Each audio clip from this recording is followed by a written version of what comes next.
Students, आज हम पढ़ेंगे अकाउंटिंग स्टैंडर्ड चैप्टर। उससे पहले मैं आपको इसकी हिस्ट्री या इसके प्रेजेंट सिचुएशन के रिलेटेड जो टॉपिक्स है वो डिस्कस कर लेते हैं। फर्स्ट पॉइंट है हमारा history and evolution of accounting standard. Evolution क्या होता है? स्लो चेंजेस आना या डेवलपमेंट होना अकाउंटिंग स्टैंडर्ड की। अकाउंटिंग स्टैंडर्ड डेवलप कैसे हुए? तो यहाँ पे मैं फर्स्ट लाइन दी हुई, evolution of the international accounting standard begin in 1966। जो इसकी इवोल्यूशन थी वो 1966 में बिगिन हुई थी और 1967 में जो इंटरनेशनल स्टडी के लिए पब्लिकेशंस किए गए थे स्टैंडर्ड्स को, ठीक है, कि कौन कौन से स्टैंडर्ड्स जो है इंटरनेशनली एप्लीकेबल होंगे। तो यहाँ पे हमें फर्स्ट पॉइंट दिया हुआ है कि 1973 में इंटरनेशनल अकाउंटिंग स्टैंडर्ड कमेटी आई थी, ठीक है। उसके बाद इंटरनेशनल अकाउंटिंग स्टैंडर्ड कमेटी ने अपने जो स्टैंडर्ड्स इशू किए थे स्टैंडर्ड 1 से लेकर स्टैंडर्ड 41 तक, और 2001 में जो इंटरनेशनल अकाउंटिंग स्टैंडर्ड बोर्ड ने, ठीक है, इंटरनेशनल अकाउंटिंग स्टैंडर्ड कमेटी को रिप्लेस कर दिया था। और नेक्स्ट पॉइंट है हमारा, international accounting standard board announces that it follow the standards already issued by international accounting standard committee. जो इंटरनेशनल अकाउंटिंग स्टैंडर्ड कमेटी ने जो भी स्टैंडर्ड्स दिए गए हो वो international accounting standard board follow करेगा, लेकिन अगर इसमें कोई न्यू एडअप होता है, कोई भी पार्ट ऑफ सीरीज अगर एडअप होती है तो वो इंटरनेशनल फाइनेंशियल रिपोर्टिंग स्टैंडर्ड कहलाएगा। और इसके नेक्स्ट ऑब्जेक्टिव्स क्या है? Objectives of the international financial reporting system की ऐसे स्टैंडर्ड्स डेवलप करना जो एक्सेप्टेड हो इंटरनेशनली और इन्फोर्सेबल हो, कोई लॉ के अगेंस्ट ना हो, ठीक है। तो इसमें इवोल्यूशन में कुछ नहीं है। फर्स्ट है कि कमेटी कब डेवलप हुई थी? कमेटी डेवलप हुई इंटरनेशनल अकाउंटिंग स्टैंडर्ड कमेटी, उसके बाद फिर उन्होंने स्टैंडर्ड दिए, फिर इंटरनेशनल अकाउंटिंग स्टैंडर्ड बोर्ड आ गया, फिर इंटरनेशनल अकाउंटिंग स्टैंडर्ड के बाद इंटरनेशनल फाइनेंशियल रिपोर्टिंग सिस्टम आ गया, ठीक है। सो स्टूडेंट, अब हम प्रेजेंट सिचुएशन की बात कर लेते हैं, ठीक है। फर्स्ट है कि इंटरनेशनल अकाउंटिंग स्टैंडर्ड जो दिए गए हैं, इंडिया में जो कंपनीज़ है वो अपने स्टैंडर्ड के कंपनीज एक्ट जो 2013 दिया गया उसके स्टैंडर्ड्स के अकॉर्डिंग गवर्न होती है।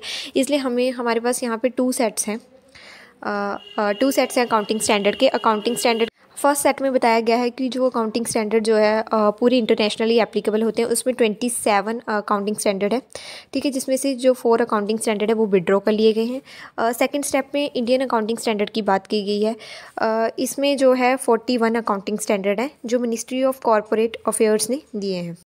नेक्स्ट टॉपिक है अकाउंटिंग स्टैंडर्ड। इसका मीनिंग पहले हम डिस्कस कर लेते हैं। अकाउंटिंग स्टैंडर्ड एक ऑथराइज्ड स्टैंडर्ड्स हैं, ठीक है, और एक सोर्स भी है जनरली एक्सेप्टेड अकाउंटिंग प्रिंसिपल का। और ये एक तरीके से गाइडलाइंस होते हैं अगर आप फाइनेंशियल स्टेटमेंट्स को प्रिपेयर करते हैं, ठीक है। तो यहाँ पे हमें डेफिनेशन दी हुई है, accounting standard are authoritative standards for the financial reporting and are the primary source of generally accepted accounting principles। और एक तरीके से these are the guidelines for the preparation and presentation of financial statement, ठीक है। Standard क्या हमें specify करता है? ट्रांजैक्शंस एंड अदर इवेंट्स जो आप कैसे रिकॉग्नाइज करने हैं, मेजर करने हैं, प्रेजेंट करने हैं एंड डिस्क्लोज करने हैं फाइनेंशियल स्टेटमेंट में। The objective of such standard is to provide financial information to the investors, lenders, creditors and contributors, ठीक है। इसका मेन ऑब्जेक्टिव क्या होता है अकाउंटिंग स्टैंडर्ड का? कि आपको जो भी इन्फॉर्मेशन नेसेसरी है वो क्रेडिटर्स को, फाइनेंशियल लैंडर्स को, उनको प्रोवाइड करनी है, ठीक है। और this standard bring uniformity in accounting practices and to ensure transparency and consistency and comparability. ये कंपेरेबिलिटी लेके आते हैं कि आप फाइनेंशियल स्टेटमेंट को इजीली कंपेयर कर सको, ट्रांसपेरेंसी लेके आते हैं ताकि कोई बाइसनेस ना हो, ठीक है। अब इसके बाद हमें अकाउंटिंग स्टैंडर्ड क्या बताता है, इन्होंने ब्रीफ में बताया हुआ है कि कैसे चीज़ों को रिकॉग्नाइज करना है, इवेंट्स को रिकॉग्नाइज करना है, ट्रांजैक्शन को रिकॉग्नाइज करना है, उनको कैसे मेजर करना है, ठीक है। फिर उनको प्रेजेंट कैसे करना है फाइनेंशियल स्टेटमेंट में, कौन सी चीज़ें प्रॉफिट एंड लॉस अकाउंट में शो करनी है, कौन सी चीज़ें बैलेंस शीट में शो करनी है, ठीक है। और डिस्क्लोज करना मतलब कि चीज़ों को सही तरीके से डेबिट साइड, क्रेडिट साइड, किन किन चीज़ों को कैसे रिकॉर्ड करना है वो बताया गया है। तो हम ब्रीफ में कह सकते हैं अकाउंटिंग स्टैंडर्ड हमें बताता है कि अपने रिकॉर्ड्स को कैसे रिकॉग्नाइज करना है, मेजर करना है, प्रेजेंट करना है, डिस्क्लोज करना है फाइनेंशियल स्टेटमेंट में। तो अगर आप कीवर्ड आपने लिखना चाहें तो आप यहाँ से लिख सकते हैं कीवर्ड। सो स्टूडेंट, यहाँ से लेके यहाँ तक आप इसकी डेफिनेशन या कीवर्ड लिख सकते हैं और यहाँ पे इसका ब्रीफ में मीनिंग एक्सप्लेन कर सकते हैं। और अकाउंटिंग स्टैंडर्ड का आगे हमें मेन एम एक्सप्लेन किया हुआ है कि इसका मेन एम है कि जो नॉन कंपेरेबिलिटी है फाइनेंशियल स्टेटमेंट की, उसको कंपेरेबिलिटी के जो अकॉर्डिंग रिकॉर्ड किया जा सके। नेक्स्ट है कि ऐसा फाइनेंशियल सेट प्रिपेयर किया जा सके अकाउंटिंग स्टैंडर्ड का, पॉलिसीज़ का, नॉर्म्स का, ताकि जो फाइनेंशियल स्टेटमेंट है वो आपकी जो भी उसमें डाटा है वो अच्छे से डिस्क्लोज किया जा सके, ठीक है। नेक्स्ट हमारे scope of accounting standard study करना है। सो स्टूडेंट हमें फर्स्ट स्कोप दी गई है कि accounting standard which are issued one in conformity with the provision of applicable laws customs usages and business environment in India. ठीक है, जो अकाउंटिंग स्टैंडर्ड आपके इशू किए जाते हैं वो लॉ बिजनेस इन्वायरमेंट आपके ध्यान में रख के ही जो ICAI है वो इशू करता है। ठीक है, और accounting standard by their nature cannot do and do not override the local regulation which command the preparation and presentation of financial statement in the country। ठीक है, ये ख़त्म नहीं करते हैं फाइनेंशियल स्टैंडर्ड्स को, जो रेगुलेट करते हैं अकाउंटिंग स्टैंडर्ड्स को, या फिर आपने फाइनेंशियल स्टेटमेंट कैसे प्रिपेयर करनी है, लोकल स्टैंडर्ड्स जो होते हैं उनको ओवरराइड नहीं करते हैं। बट ये ICAI स्टैंडर्ड्स में ये डिस्क्लोज कर देता है या ये क्लियर कर देता है कि आपने किस हद तक जो है अपना डाटा है प्रेजेंट करना है, और कौन सी रिपोर्ट किस तरीके से किस वे में कौन सी लिमिट तक आपने डाटा को प्रेजेंट करना है। ठीक है, थर्ड पॉइंट है आपका accounting standard are intended to apply only to the items which are material. ठीक है, जो भी आपकी मटेरियल आइटम्स है अकाउंटिंग स्टैंडर्ड उन पे ही अप्लाई होंगे, अदरवाइज़ अगर आपकी अनयूजुअल आइटम्स है उन पे अकाउंटिंग स्टैंडर्ड आपको अप्लाई करने की ज़रूरत नहीं है। ठीक है, फोर्थ पॉइंट आपका है इन formulation of accounting standard emphasis would be laying down accounting principle not detailed rules for application and implementation. ठीक है, इसमें जो आपकी अकाउंटिंग स्टैंडर्ड है उसमें ज़्यादा इम्फेसिस या ज़्यादा जोर किस चीज़ पे दिया गया है, अकाउंटिंग प्रिंसिपल पे। इनकी डिटेल्ड जो इम्प्लीमेंटेशन है उस पर ज़्यादा इन्होंने फोकस नहीं किया है। तो स्टूडेंट मैंने ये हाईलाइट कर दिए पॉइंट, आपको पूरे पूरे करने की ज़रूरत नहीं है, आप हाफ पॉइंट कर लीजिए, ये इनफ है। Next topic is need for accounting standard. इसका फर्स्ट पॉइंट है for bringing uniformity in accounting methods. हमें अकाउंटिंग स्टैंडर्ड की नीड इसलिए पड़ती है ताकि जो अकाउंटिंग के मेथड हम यूज़ कर रहे हैं वो यूनिफॉर्मिटी से यूज़ हो। चाहे आप डेप्रिसिएशन मेजर कर रहे हैं, ठीक है, जिस भी मेथड से आप डेप्रिसिएशन चार्ज कर रहे हैं वो मेथड सिमिलर हो, या फिर इन्वेंट्री वैल्यूएशन का मेथड हो वो सिमिलर हो। यहाँ पे हमें एग्जांपल दी हुई है अकाउंटिंग स्टैंडर्ड 2 कि जो हमें बताता है कि आपको इन्वेंट्री किस तरीके से वैल्यू करनी है, इन्वेंट्री को किस तरीके से मेजर करना है। ठीक है, सेकंड पॉइंट है हमारा for improving the reliability of financial statement. Financial statement की आप रिलायबिलिटी कैसे इंप्रूव कर सकते हो। इसकी हमें यहाँ पे लाइन दी हुई है, there are many users of the information provided by the accountants who take various decisions relating to their field just on the basis of information contained in the financial statement। ठीक है, बहुत सारे users होते हैं जो information के base के ऊपर ही बहुत सारे डिसीजंस लेते हैं। in this connection it is necessary that the financial statements should show true and fair value of business concern। Accounting standard use give sense of faith and reliability to various users. Accounting standards का main motive होता है कि जो भी आप financial statement prepare कर रहे हैं वो उसमें रिलायबिलिटी हो, उस पर जो भी यूज़र्स हैं, क्रेडिटर्स हों या फिर ओनर्स हों या फिर जिन्होंने पैसा इन्वेस्ट किया हो, ठीक है, अगर वो यूज़ कर रहे हैं इस इन्फॉर्मेशन को वो उनके लिए रिलायबल हो, फेथफुल हो और उसके बेस पे वो सही डिसीज़न ले सकें। नेक्स्ट पॉइंट है हमारा सिंप्लीफाइंग द अकाउंटिंग इन्फॉर्मेशन। जो भी आपको अकाउंटिंग की इन्फॉर्मेशन दी होती है वो बहुत ही ज़्यादा टफ होती है। ठीक है, उसकी फिगर्स जो होती हैं वो बहुत ही ज़्यादा जो जैसे पॉइंट में फिगर्स होती हैं उसको राउंड ऑफ कर दिया जाता है ताकि कॉम्प्लेक्सिटी होती है फिगर्स में उसको सिंपल वे में प्रेजेंट कर दिया जाता है। जो आप फाइनेंशियल स्टेटमेंट जो पर्सन जिसको इन चीज़ों की ज़रूरत है या फिर फाइनेंशियल स्टेटमेंट को देख के जिसने डिसीजन लेना वो ईजिली ले सके। नेक्स्ट पॉइंट है हमारा प्रिवेंट्स फ्रॉड्स एंड मैनिपुलेशंस। देखिए इसमें फाइनेंशियल स्टेटमेंट जो होती है वो सिंपल हो जाती है, अकाउंटिंग स्टैंडर्ड यूनिफॉर्म हो जाते हैं, तो इस तरीके से जो फ्रॉड्स होती हैं या बायसनेस होती है, मिसरिप्रेजेंटेशन होती है, उससे बचा जा सकता है। ठीक है, नेक्स्ट पॉइंट है हमारा ऑडिटर्स की हेल्प करता है। ऑडिटर्स होते हैं जो कि चेक करते हैं जो भी आपने फाइनेंशियल स्टेटमेंट प्रिपेयर करी होती है, जैसे कि चार्टर्ड अकाउंटेंट्स होते हैं, कंपनीज़ की बैलेंस शीट को चेक करते हैं कि इसमें कोई प्रॉब्लम्स तो नहीं है, या फिर किसी ने जैसे इनकम टैक्स की भी चेक की जाती है कि इनकम टैक्स आपने पूरा भरा है कि नहीं भरा है। अगर आप नहीं भरते हैं तो वो आपका फ्रॉड पकड़ा जाता है वहाँ पे। ठीक है, तो ये ऑडिटर्स को भी एक तरीके से हेल्प करता है कि आप सेम मेथड यूज़ करोगे तो ऑडिटर्स भी इजीली चेक कर सकते हैं। सो स्टूडेंट नेक्स्ट है हमारा benefits of accounting standard. Accounting standard के हमें क्या बेनिफिट होते हैं, इसका फर्स्ट पॉइंट दिया हुआ है accounting standard set the tone of accounting. Accounting standard जो होते हैं आपको इन्फॉर्मेशन प्रोवाइड करते हैं कि आपकी कंपनी की फाइनेंशियल सिचुएशन कैसी है, उसकी हेल्थ इंटरप्राइजेस की कैसी है। इसको बेसिकली एक तरीके से अकाउंटिंग स्टैंडर्ड को इन अकाउंट्स की ग्रामर कहा जा सकता है, सेट ऑफ रूल्स कहा जा सकता है। हमारा सेकंड पॉइंट है standardisation of different accounting treatments. जो भी आप डिफरेंट अकाउंटिंग ट्रीटमेंट्स देते हो, जैसे मैंने आपको बताया था डेप्रिसिएशन 2 मेथड से आप चार्ज कर सकते हो, इन्वेंट्री की भी वैल्यूएशन बहुत सारे मेथड से आप कर सकते हो। ठीक है, लीफो फीफो जो भी मेथड्स हैं, तो उनको एक तरीके से स्टैंडर्ड दे दिया गया है कि आपको यही मेथड यूज़ करने हैं। ठीक है, जो भी रीज़नेबल मेथड्स हैं वही यूज़ ताकि जो कन्फ्यूज़न है उसको एलिमिनेट किया जा सके। Student, our third advantage is improve the credibility and reliability of financial statement. Financial statement की रिलायबिलिटी इंप्रूव करना, इसमें कोई बायसनेस ना हो और जो भी इसके फैक्ट्स एंड फिगर्स हैं वो क्लियर और विदाउट एनी डिस्टोर्शन प्रेजेंट करने हो। और फोर्थ एडवांटेज है इसका, fulfil requirement for additional disclosures. जैसे पहले होता था कि ट्रेडिशनल अकाउंटिंग में क्या होता था कि आप कुछ चीज़ें ही डिस्क्लोज करते थे, बट अकाउंटिंग स्टैंडर्ड में आपको क्लियर कर दिया गया है कि आपको कौन सी चीज़ें डिस्क्लोज करनी है। ठीक है, next point is facilitate comparability of financial statement. Financial statement की कंपैरिजन ईजिली कर सकते हो, चाहे वो इंट्रा एंटरप्राइजेस का हो चाहे इंटर एंटरप्राइजेस का हो, आप इजीली कंपेयर कर सकते हैं। मतलब कि बिजनेस, एक बिजनेस दूसरे बिजनेस से कंपेयर कर सकता है या बिजनेस अपनी प्रेजेंट फिगर को पास्ट फिगर से भी कंपेयर कर सकता है। ठीक है, next reduce the scope for creative accounting. कई ऐसे बिजनेस ओनर्स होते थे जो अपना प्रॉफिट इंक्रीज़ करने के लिए अपने जो कैपिटल एक्सपेंडिचर को कम कर देते थे या फिर अपना प्रॉफिट कम शो करते थे। ठीक है, कैपिटल एक्सपेंडिचर बढ़ा के या कैपिटल एक्सपेंडिचर कम करके अपना प्रॉफिट ज़्यादा शो कर देते थे। बट अकाउंटिंग स्टैंडर्ड के आने के बाद ये जो भी क्रिएटिव अकाउंटिंग यूज़ की जाती थी वो कम सब खत्म हो गई है, एलिमिनेट हो गई है। नेक्स्ट हमें लिमिटेशंस दी गई हैं। इसमें फर्स्ट पॉइंट क्या है, difficulty in making choice between different treatments. Accounting standard में बहुत सारे ट्रीटमेंट्स दिए गए हैं। ठीक है, एक अकाउंटिंग स्टैंडर्ड में आपको बहुत सारे मेथड्स दिए गए हैं अंदर, तो इसमें डिफ़िकल्टी होती है चूज़ करने की, आप कौन सा मेथड चूज़ करें या कौन सा मेथड ना चूज़ करें। Lack of flexibility. Accounting standard क्या होता है, इसका मेन मतलब होता है कि यूनिफॉर्मिटी इंश्योर करना। ठीक है, आप एक मेथड यूज़ करते तो आप एक ही मेथड यूज़ कर सकते हैं, आप नेक्स्ट दोबारा से अगला मेथड यूज़ नहीं कर सकते। इसमें यूनिफॉर्मिटी रहनी चाहिए, लेकिन इसमें फ्लेक्सिबिलिटी की कमी होती है, आप इसको चेंज नहीं कर सकते हैं। एज फ्लेक्सिबिलिटी की कमी होती है तो इसकी स्कोप भी जो होती है वो रिस्ट्रिक्टेड होती है। ठीक है, तो this is our limitations. Our next topic is accounting standard setting process in India. Accounting standard कैसे इंडिया में सेट किए जाते हैं। Institute of chartered accountants of India एक स्टैट्यूटरी बॉडी है। ठीक है, जो चार्टर्ड अकाउंटेंट एक्ट के अंदर बनी थी 1949 में, ताकि जो चार्टर्ड अकाउंटेंसी के प्रोफेशन है उसको रेगुलेट किया जा सके।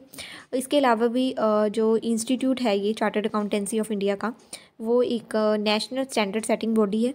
ठीक है, जो बहुत सारी गाइडलाइंस या नोट्स इशू करती है बहुत सारे मैटर्स के ऊपर। ठीक है, उसके बाद है institution involve in Indian standard setting. जो भी इंस्टीट्यूशंस इन्वॉल्व होते हैं अकाउंटिंग स्टैंडर्ड को सेट करने के लिए। फर्स्ट है अकाउंटिंग स्टैंडर्ड बोर्ड। इसको बनाया गया था institute of chartered accountant of India के द्वारा 21 अप्रैल 1977 में। और ये बहुत सारे अकाउंटिंग स्टैंडर्ड जो है फॉर्मुलेट करती है। किस चीज़ को ध्यान में रख कर, एप्लीकेबल लॉस, जो लॉ एप्लीकेबल हो सके, कस्टम ट्रेडिशंस या बिजनेस इन्वायरमेंट कैसा है उसके अकॉर्डिंग ये अकाउंटिंग स्टैंडर्ड जो है फॉर्मुलेट करती है। नेक्स्ट हमारी है national advisory committee on accounting standard. ठीक है, जिसकी फुल फॉर्म NACAS है। ठीक है, ये कब फॉर्मुलेट हुई थी, अगस्त 2001 में हुई थी। ठीक है, और ये भी एक तरीके से इम्पॉर्टेंट रोल प्ले करती है अकाउंटिंग स्टैंडर्ड को सेट करने में। देखो ICAI है जो वो स्टैंडर्ड सेट करती है। ठीक है, फिर वो सेंट्रल गवर्नमेंट के पास कंसल्टेंट के लिए जाते हैं कि सेंट्रल गवर्नमेंट इन जो भी स्टैंडर्ड सेट किए गए हैं उनको मंजूरी देती है कि नहीं देती है। ठीक है, और जो नेशनल एडवाइजरी कमेटी है वो सेंट्रल गवर्नमेंट को एक तरीके से एडवाइस देती है कि हाँ ये स्टैंडर्ड ठीक है, इनको जो सेट किया है उनको अब एप्लीकेबल हैं, इनको फॉर्मुलेट जो किया गया वो अच्छे तरीके से किया गया। तो ये सारा काम जो होता है एडवाइजरी कमेटी का होता है। ठीक है, सेटिंग प्रोसेस में हमारा फर्स्ट पॉइंट है कि identification of broad areas by ASB for formulation of accounting standard. Accounting standard को बनाने के लिए अकाउंटिंग स्टैंडर्ड बोर्ड्स ऐसे एरियाज फाउंड करता है जहाँ पे जो है अकाउंटिंग स्टैंडर्ड की ज़रूरत है। सेकेंड पॉइंट है constitution of study groups of ASB to consider specific projects and to prepare preliminary drafts of the proposed accounting standard. Draft normally includes objective scope of the standard, definition of the terms used in standard. तो इसमें जो भी accounting standard बनाए जाते हैं पहले area determine कर लिए जाते हैं। एरिया डिटरमाइन करने के बाद स्टैंडर्ड सेट किए जाते हैं। उसमें ये बताया गया है कि स्टैंडर्ड सेट करने का ऑब्जेक्टिव क्या है, कितनी इसकी स्कोप है। थर्ड पॉइंट है कि इसको जो भी अकाउंटिंग स्टैंडर्ड सेट किए जाते हैं उसको रिवीजन की जाती है। ठीक है, our fourth point is circulation of draft of accounting standard to the council member of the ICAI specified outside body such as Department of Company Affairs, Securities Exchange Board, Comptroller, Auditors, general of India. मतलब कि जो भी आपने draft ready किया उसके बाद ये auditor general of India और SEBI जो कि securities exchange board of India है, इन सबको दिया जाता है। ठीक है, जो ड्राफ्ट आपने प्रिपेयर किया है स्टैंडर्ड के ऊपर। फॉर ई पॉइंट है हमारा, meeting with the representative of the specified outside bodies to ascertain their views on the draft and proposed accounting standard. इसलिए दिया जाता है ताकि जो भी आउटसाइड बॉडीज़ हैं या फिर स्टैट्यूटरी बॉडीज़ हैं, उन जो अकाउंटिंग स्टैंडर्ड आपने इशू किए हैं उसके ऊपर उनके रिव्यूज़ लिए जा सकें। So student, our F point is finalisation of the exposure draft. जो भी आपने अकाउंटिंग स्टैंडर्ड बनाए हैं, ठीक है, उसको फाइनलाइज कर देना, जिनको भी आप आउटसाइड बॉडीज़ को जिनको भी आपने रिव्यू करने के लिए दिए थे। उसके बाद जी पॉइंट है कि इन जो अकाउंटिंग स्टैंडर्ड आपने बनाए हैं उन्हें अब आप ICAI को अगेन इशू करोगे, दोगे। ठीक है, उसके बाद consideration of the final draft of the proposed standard by the Council of ICAI and if found necessary modification of the draft in consultation with the ASV is done। ठीक है, अगर ICAI को अब ये स्टैंडर्ड दिए गए हैं, ठीक है, अगर ICAI को लगता है कि इसमें कुछ मॉडिफिकेशन होनी चाहिए तो ICAI अपने अकॉर्डिंग इसमें कर सकता है modification. Then our I point is accounting standard on the relevant subject is issued by ICAI। ठीक है, अगर कोई भी इशू है, कोई भी मैटर है, उसके ऊपर अकाउंटिंग स्टैंडर्ड कौन देगा? ICAI देगा। जो भी मैंने आपको पॉइंट बताए हैं उसका जो प्रोसेस है यहाँ पे दिया गया है।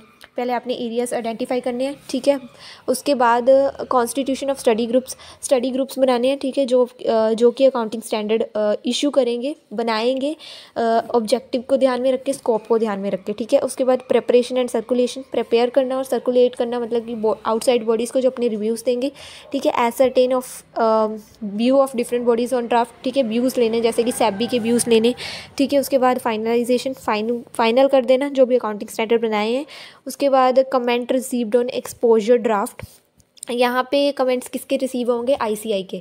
ठीक है, मॉडिफिकेशन ऑफ द ड्राफ्ट, अगर ICAI चाहती है मॉडिफिकेशन तो हो सकती है। इशू ऑफ अकाउंटिंग स्टैंडर्ड, इस तरीके से हमारे अकाउंटिंग स्टैंडर्ड जो है इशू हो जाते हैं। ठीक है, next our topic is status of accounting standard. Accounting standard का स्टेटस क्या है, कौन से अकाउंटिंग स्टैंडर्ड जो है वो रिमूव कर दिए गए हैं, कौन से अकाउंटिंग स्टैंडर्ड हैं।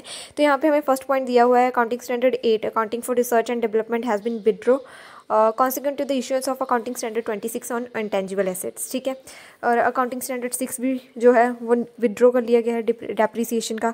और थर्ड पॉइंट में आपको बताया गया है कि अकाउंटिंग स्टैंडर्ड 31 जो है फाइनेंशियल इंस्ट्रूमेंट प्रेजेंटेशन है, accounting standard 32 financial instrument disclosure stands withdraw. ये सारे अकाउंटिंग स्टैंडर्ड जो विड्रॉ कर लिए गए हैं। Thus effectively there are 27 accounting standard are present. हमारे प्रेजेंट में जो है 27 अकाउंटिंग स्टैंडर्ड है। ओके, ये हमें सारे अकाउंटिंग स्टैंडर्ड की लिस्ट दी गई है। अगर आप एक बार इससे गो थ्रू होना चाहते हैं तो हो सकते हैं पॉज करके वीडियो। अगर मैं आपको एक एक अकाउंटिंग स्टैंडर्ड डिटेल में बताऊंगी तो वीडियो बहुत ज़्यादा लंबी हो जाएगी। तो ये लिस्ट है, अगर आप चाहें तो गो थ्रू हो सकते हैं। Student, our next topic is international accounting standard. क्या होते हैं? One of the main objective of international accounting standard board to bring about convergence of national accounting standard and IAS IFRS to high quality solution. Main जो objective है international accounting standard का वो वही है कि ट्रांसपेरेंसी लेके आना और हाई क्वालिटी की सोल्यूशंस डेवलप करना अकाउंटिंग प्रॉब्लम्स को सॉल्व करने के लिए। International accounting standard were the first international accounting standard that were issued by international accounting standard committee formed in 1973, presently known as international accounting standard board. जो international accounting standard जो है वो पहले international accounting standard committee ने issue किए थे, जो कि 1973 में फॉर्म हुई थी। अब इसको इंटरनेशनल अकाउंटिंग स्टैंडर्ड बोर्ड कहा जाता है और ये इसलिए इशू किए गए थे ताकि ट्रांसपेरेंसी आ सके और ट्रस्ट मेंटेन किया जा सके। और there has been significant progress towards developing a single set of high quality global accounting standard since the IASC was replaced by Indian accounting standard board. Indian accounting standard board को IASC को replace किया है Indian accounting standard board ने, जो कि Indian accounting standard committee थी उसको replace किया है। ठीक है, तो जो स्टैंडर्ड इशू किए गए थे इंडियन अकाउंटिंग स्टैंडर्ड कमेटी के द्वारा उसे क्या कहते थे? International accounting standard. और जो स्टैंडर्ड इशू किए गए थे इंटरनेशनल अकाउंटिंग स्टैंडर्ड बोर्ड के द्वारा उसे कहते हैं इंटरनेशनल फाइनेंशियल रिपोर्टिंग सिस्टम। तो बस बाकी ये सारी डेट्स हमें दी हुई है कि कौन सी कमेटी कब फॉर्म हुई और कौन से स्टैंडर्ड्स कब इशू किए गए। इसमें मैंने यही बताया गया कि इंटरनेशनल अकाउंटिंग स्टैंडर्ड कमेटी थी पहले, फिर कमेटी के बाद इंटरनेशनल अकाउंटिंग स्टैंडर्ड बोर्ड आ गया और जो इंटरनेशनल अकाउंटिंग स्टैंडर्ड कमेटी ने स्टैंडर्ड इशू किए थे उसको इंटरनेशनल अकाउंटिंग स्टैंडर्ड बोलते हैं और जो इंटरनेशनल अकाउंटिंग स्टैंडर्ड बोर्ड ने इशू किए थे स्टैंडर्ड्स उसको international accounting standard international financial reporting standard बोलते हैं। ठीक है student, next our topic is international financial reporting system. International financial reporting system एक globally recognised set of standards हैं जो यूज़ किए जाते हैं बिजनेस एंटिटीज़ के द्वारा अपनी फाइनेंशियल स्टेटमेंट को प्रिपेयर करने के लिए। इंटरनेशनल अकाउंटिंग स्टैंडर्ड बोर्ड का बहुत ही इंपॉर्टेंट रोल है इन स्टैंडर्ड को मेंटेन करने के लिए और डेवलप करने के लिए। इंटरनेशनल फाइनेंशियल रिपोर्टिंग स्टैंडर्ड हमें कहता क्या है कि आइटम्स को कैसे रिकॉग्नाइज करना है, एसेट लायबिलिटीज़ या एक्सपेंसेस में किन आइटम्स को कैसे प्रेजेंट करना है, इनको कैसे मेजर करना है, ठीक है, और इनको प्रेजेंट कैसे करना है फाइनेंशियल स्टेटमेंट में, वही कि आपको एसेट साइड कौन सी लेके जानी है, लाइबिलिटी साइड कौन सी आइटम्स को शो करना है, उसके बाद आपको डिस्क्लोजर कैसे करना है इन आइटम्स का, ठीक है। Financial statement prepare under IFRS include, जो भी इंटरनेशनल फाइनेंशियल रिपोर्टिंग स्टैंडर्ड के अंदर फाइनेंशियल स्टेटमेंट प्रिपेयर की जाती है उसमें क्या क्या इंक्लूड होता है। फाइनेंशियल पोजीशन, कॉम्प्रिहेंसिव पोजीशन मतलब कि ओवरऑल पोजीशन इनकम की, चेंज इन इक्विटी में क्या चेंज आ रहा है, स्टेटमेंट ऑफ कैश फ्लो की क्या स्टेटमेंट है, ठीक है। उसके बाद IFRS के मेन ऑब्जेक्टिव्स क्या है कि स्टेबिलिटी और ट्रांसपेरेंसी हो through out the world wide जो भी फाइनेंशियल स्टेटमेंट प्रिपेयर कर रही है कंपनी, क्योंकि ओवरऑल आज ग्लोबलाइजेशन हो चुका है, ठीक है। तो फाइनेंशियल स्टेटमेंट ऐसी होनी चाहिए कि ओवरऑल अगर आपको किसी से कंपैरिजन करना हो कंपनी के साथ तो आप कर सको। यही इंटरनेशनल फाइनेंशियल रिपोर्टिंग स्टैंडर्ड का मेन मोटिव होता है। बताया गया कि IFRS स्टैंडर्ड्स किसके द्वारा यूज़ किए जाते हैं। IFRS स्टैंडर्ड्स यूज़ किए जाते हैं वो कंपनीज़ के द्वारा जो स्टॉक एक्सचेंज में लिस्टेड है या फाइनेंशियल इंस्टीट्यूशंस जैसे कि बैंक्स वगैरह होगी, ठीक है। और IFRS के अंडर क्या इंक्लूड होता है, इंटरनेशनल फाइनेंशियल रिपोर्टिंग स्टैंडर्ड जो कि खुद ही IFRS की एक फुल फॉर्म है, इंटरनेशनल अकाउंटिंग स्टैंडर्ड कमेटी जो कि इशू करती है स्टैंडर्ड्स, ठीक है। और interpretation issued by international financial reporting interpretation committee और द स्टैंडिंग इंटरप्रिटेशन कमेटी, ये भी कमेटीज़ हैं जो स्टैंडर्ड्स इशू करती हैं, ठीक है। नेक्स्ट हम अब एडवांटेजेस डिस्कस कर लेते हैं। फर्स्ट एडवांटेज है कि फाइनेंशियल स्टेटमेंट फॉर्मेट। देखो इंटरनेशनल फाइनेंशियल रिपोर्टिंग स्टैंडर्ड, इसका मेन मोटिव क्या है कि जो भी कंपनीज़ हैं वो एक ही पैटर्न में और एक ही मेथड से अपनी फाइनेंशियल स्टेटमेंट प्रिपेयर करती है, जिसकी वजह से किसको बेनिफिट होता है, इन्वेस्टर्स को या कंपनीज़ को, कि वो अपनी फाइनेंशियल स्टेटमेंट एक दूसरे के अगेंस्ट या एक दूसरे के साथ मैच कर सकती हैं, ठीक है। देख सकती हैं इजीली कि किसकी कंपनी प्रॉफिट में जा रही है और किसकी कंपनी लॉस में जा रही है। अंडरस्टैंडेबिलिटी, एंड यूज़र्स क्या हो गए, जैसे कि कस्टमर्स हो गए, वो देखना चाहते हैं कि कंपनी किस तरीके से अगर कोई कंज्यूमर बेस्ड कंपनी है वो किस तरीके से जो है प्रोडक्ट सेल करती है या पहले कितनी सोशल सर्विसेज देती है। तो एंड यूज़र्स के लिए भी ये बहुत यूज़फुल है एक तरीके से अगर सिमिलर फॉर्मेट यूज़ किया जाता है फाइनेंशियल स्टेटमेंट को प्रिपेयर करने के लिए। नेक्स्ट है हमारे पास ग्लोबल कंपेरेबिलिटी। ग्लोबल कंपेरेबिलिटी मतलब कि जैसे इंडिया में एक कंपनी है और एक कंपनी चाइना बेस्ड है, तो एक दूसरे की अगर फाइनेंशियल स्टेटमेंट अगर वो प्रिपेयर करना चाहते हैं तो वो प्रिपेयर कर सकते हैं अगर इंटरनेशनल फाइनेंशियल रिपोर्टिंग स्टैंडर्ड का यूज़ किया गया है, मतलब कि सेम स्टैंडर्ड से जो स्टैंडर्ड ग्लोबली रिकॉग्नाइज्ड है उनको यूज़ करके फाइनेंशियल स्टेटमेंट को प्रिपेयर किया गया है, ठीक है। नेक्स्ट हमें दिया हुआ है इंटरनेशनल फाइनेंशियल रिपोर्टिंग स्टैंडर्ड कहाँ पे अडॉप्ट किए जाए हैं, यूरोपियन यूनियन, ठीक है, USA और जापान को छोड़ के और चाइना को छोड़ के बाकी जो यूरोपियन यूनियन कंट्रीज़ हैं वहाँ पे इंटरनेशनल फाइनेंशियल रिपोर्टिंग स्टैंडर्ड जो है वो यूज़ किए जा रहे हैं, ठीक है। अब नेक्स्ट आपको यहाँ पे एक लिस्ट दी हुई है इंटरनेशनल फाइनेंशियल रिपोर्टिंग स्टैंडर्ड की, तो ये आपको बताया गया है कि first, second, third, fourth, fifth, six के अंदर कौन कौन से स्टैंडर्ड आते हैं, तो आप ये रीड कर सकते हैं एक बार, ठीक है। सो स्टूडेंट नेक्स्ट हमारा टॉपिक है need for convergence towards global standard. हमें ग्लोबल स्टैंडर्ड अकाउंटिंग स्टैंडर्ड की जगह ग्लोबल स्टैंडर्ड क्यों अडॉप्ट करने पड़े। हमें फर्स्ट लाइन दी हुई है modern economies rely on cross border transactions and the free flow of international capital, ठीक है। जो मॉडर्न इकॉनमी है वहाँ पे जो है क्रॉस बॉर्डर ट्रांजैक्शंस होती है, मतलब एक कंट्री दूसरी कंट्री के साथ एक्सपोर्ट इम्पोर्ट की ट्रांजैक्शंस परफॉर्म करती है, और जो है फ्री फ्लो ऑफ कैपिटल होता है, मतलब पैसे का जो है फ्लो, इनफ्लो और आउटफ्लो दो कंट्रीज़ के बीच ईजिली होता है। तो इसकी वजह से जो फाइनेंशियल स्टेटमेंट्स हैं जो एक कंट्री दूसरी कंट्री के साथ कंपेयर करती है वो डिफ़िकल्टी हो जाती है अगर वो डिफरेंट अकाउंटिंग स्टैंडर्ड जो है अडॉप्ट करती है। अगर एक ही अकाउंटिंग स्टैंडर्ड दोनों कंट्रीज अडॉप्ट करती हैं जो कि ग्लोबली रिकॉग्नाइज्ड हों तो क्रॉस बॉर्डर ट्रांजैक्शंस जो है इजीली परफॉर्म की जा सकती हैं, ठीक है। तो इसमें आपको यही दिया हुआ है। और नेक्स्ट है हमारा convergence will be beneficial to the investors and financial analysts. It will increase comparability of the financial information and provide more level playing field. The global investors need reliable, understandable and comparable information to make better informed decisions। तो देखो जो financial जो इस बारे में हमें ये बताया गया है जो फाइनेंशियल स्टैंडर्ड्स हैं जो इंटरनेशनली रिकॉग्नाइज्ड फाइनेंशियल स्टैंडर्ड्स हैं वो इसलिए भी इंपॉर्टेंट है क्योंकि बाहरली अगर कोई भी कंट्री हमारी कंट्री के अंदर इन्वेस्टमेंट करना चाहेगी तो वो फाइनेंशियल स्टेटमेंट को चेक करना चाहेगी, ठीक है। वो देखना चाहेगी कि फाइनेंशियल पोजीशन बिजनेस की क्या है, ठीक है। तो जो अगर हम फाइनेंशियल जो स्टैंडर्ड जो ग्लोबली रिकॉग्नाइज्ड है उनको अगर यूज़ करते हैं तो हमारी कंट्री के लिए इन्वेस्टमेंट के पर्पज़ के लिए बहुत बेनिफिशियल है, ठीक है। और ये इसमें एक मेन टॉपिक ये भी बताया गया है टैक्सेशन के रिलेटेड। जैसे अब बाहर की कंट्रीज हमारी कंट्रीज़ में जो है बिज़नेस स्टार्ट करती हैं, ठीक है, तो उनकी टैक्सेशन पॉलिसीज़ अलग होती हैं। तो कभी कभार होता है कि शायद उनकी जो मेथड है, जिस मेथड से वो टैक्स चार्ज करते हैं, उस मेथड से शायद उनका जो टैक्स है वो मिनिमम आ रहा हो, और जो इंडियन मेथड्स के अकॉर्डिंग टैक्स चार्ज किए जाते हैं उनसे उनका टैक्स इंक्रीज़ हो रहा हो। तो इसकी वजह से बहुत कन्फ्यूजन होती थी। लेकिन financial international recognised financial standard की वजह से ये सारी प्रॉब्लम्स जो है वो एलिमिनेट कर दी गई हैं, ठीक है।